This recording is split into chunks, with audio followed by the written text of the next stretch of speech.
যদি সবকিছু ঠিকঠাক থাকে আমার ধারণা আগামী এক সপ্তাহের মধ্যে মাদুরো তিনি তার যে দেশ ভেনেজুয়েলায় ফিরে যাবেন। কারণ হঠাৎ করেই মার্কিন আদালতে, নিউ ইয়র্ক আদালতে তাকে তোলার পরে এখানে যে আলোচনা হয়েছে তার বিরুদ্ধে প্রেসিডেন্ট ডোনাল্ড ট্রাম্প সেই প্রথম থেকে যে অভিযোগ আনছিল, মানে ভেনেজুয়েলার তেল নেওয়ার জন্য আর কি, তো প্রেসিডেন্টের বিরুদ্ধে অভিযোগ আনছিল কি যে এই ভেনেজুয়েলা প্রতিনিয়ত নৌপথে যুক্তরাষ্ট্রে মাদক সরবরাহ করে, আর এই মাদুরো একজন ফ্যাসিস্ট, এই মাদুরো একজন মাদক কারবারি এবং তার বিরুদ্ধে মাদক কার্টেল সংশ্লিষ্টতার একটা অভিযোগ ছিল। কিন্তু হঠাৎ করে এই মুহূর্তের সবচাইতে ব্রেকিং নিউজ, অবশেষে কপাল খুলতে যাচ্ছে মাদুরোর। তবে কি আমেরিকা এবার তাকে ফেরত পাঠাবে, অর্থাৎ তাকে কি মুক্তি করে দেবে যদি আমেরিকার শর্ত তারা মানে? তো আজকের ভিডিওতে আপনাদেরকে সেইটাই জানাবো। আমাদের সাথে যুক্ত আছেন নাইমিলি। এই বিষয়ে তিনি যে প্রতিবেদনটি করেছে অত্যন্ত গুরুত্বপূর্ণ। তো চলুন ধৈর্য ধরে তার ভিডিওটি আমরা দেখে আসি। গতকালকে পরিস্থিতি বদলে গেল।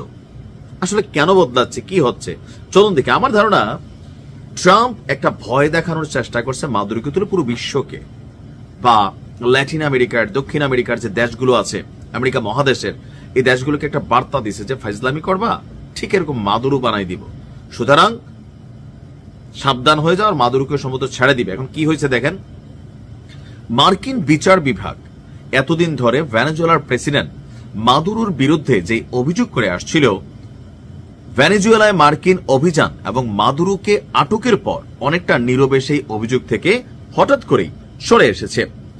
নিউ ইয়র্ক টাইমস তাদের এক প্রতিবেদনে বলছে Maduro cartel the lost souls নামে একটা মাদক পাচার গোষ্ঠীর চালান বলে প্রেসিডেন্ট ডোনাল্ড ট্রাম্প প্রশাসনের যে দাবি, মানে মাদুরো একটা এই গোষ্ঠীটা চালায়, এটা এতদিন দাবি ছিল। বাস্তবে আসলে এমন কোন সংগঠনের অস্তিত্বই নেই। তাহলে এটা একটা ম্যাটিকুলাস প্ল্যান ছিল। ওই যে প্রথমে যা বলছি এটাই। গত বছরের জানুয়ারি দ্বিতীয় মেয়াদে ক্ষমতায় আসার পর ট্রাম্প প্রশাসন মাদুরোকে ক্ষমতাচ্যুত করার জন্য যে ভিত্তি তৈরি করার কি বলা হয় যে চেষ্টা করছে, সেই লক্ষ্যে এই দাবিটিকে প্রচার করা হয়েছিল মার্কিন জনগণের কাছে একটা ম্যান্ডেট নেওয়ার জন্য।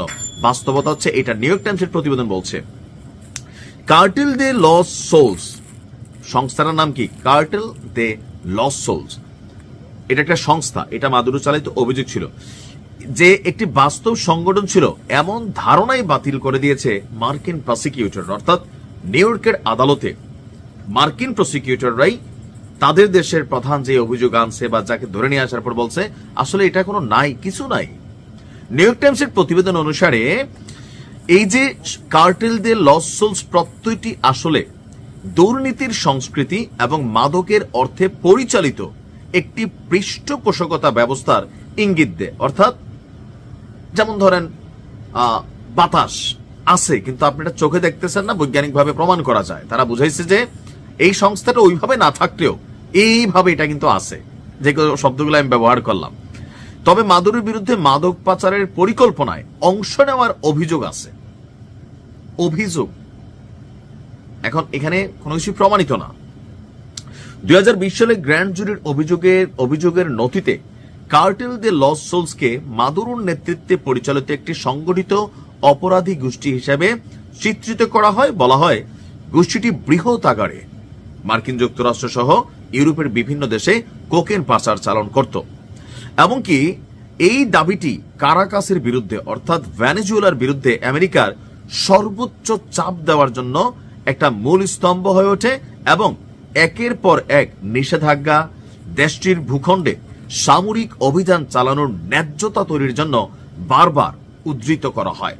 গত বছরের জুলাই মাসে মার্কিন ট্রেজারি বিভাগ তথাকথিত কার্টেল দে লস্ট সোলসকে একটি সন্ত্রাসী সংগঠন হিসেবে তালিকাভুক্ত করে। আর এই পদক্ষেপটি পরে পররাষ্ট্রমন্ত্রী মার্কো রুবিও এবং সাবেক জাতীয় নিরাপত্তা উপদেষ্টা রবার্ট সি ওব্রায়েনও সমর্থন করেন। তার মানে বুঝছেন, এখানে আসলে এই প্রতিষ্ঠানটা কিছুই না, বাট মাদুরোকে ধরতে হবে। ধরার জন্য সামরিক শক্তি প্রয়োগ করা 2-3 ঘন্টার অপারেশনের সম্ভব ছিল, কিন্তু সিস্টেমকে ম্যানেজ করা, জনগণের চোখে তাকে ভিলেন বানানো, এই জন্য কাজ করছে পুরো সিস্টেম, মিডিয়া। এই জন্য বলি পশ্চিমাদের কাছে চিহ্নিত হয়, তারা যখন কাউকে খাবে তাকে আগে সন্ত্রাসী বানাবে, বিশ্বজুড়ে নিন্দিত করবে, এরপর তাকে ধরবে যেন নিন্দার ঝর্ণা ওঠে। তবে তাদের এই খেলা কিন্তু যত দিন যাচ্ছে তারা ফাইসা যাচ্ছে, প্রমাণিত হচ্ছে যে তাদের পত্রিকা, তাদের দেশ বলতেছে যে এটা সবটাই ফলস, স্পষ্ট কোনো প্রমাণই নেই। তো আমার ধারণা, যে ভিডিওর প্রথমে বলছি, এটা একটা পরিকল্পিত প্ল্যান ছিল বাকিদেরকে ভয় দেখানোর জন্য যে ট্রাম্প আসবে, সাবধান হও, এটাই, আর কিছুই না। ভালো থাকবে। সম্মানিত দর্শক, আপনাদের কি মনে হচ্ছে নাইমিরি যে তথ্যগুলো তুলে ধরেছেন সেটা যদি সঠিক হয়ে থাকে তাহলে কি অচিরে মাদুরো মুক্তি পেতে যাচ্ছে এবং মুক্তির পর আবার কি আমেরিকার বিপক্ষে কাজ করবে? কি ধারণা আপনাদের অবশ্যই কমেন্টে জানাবেন আপনাদের মতামত।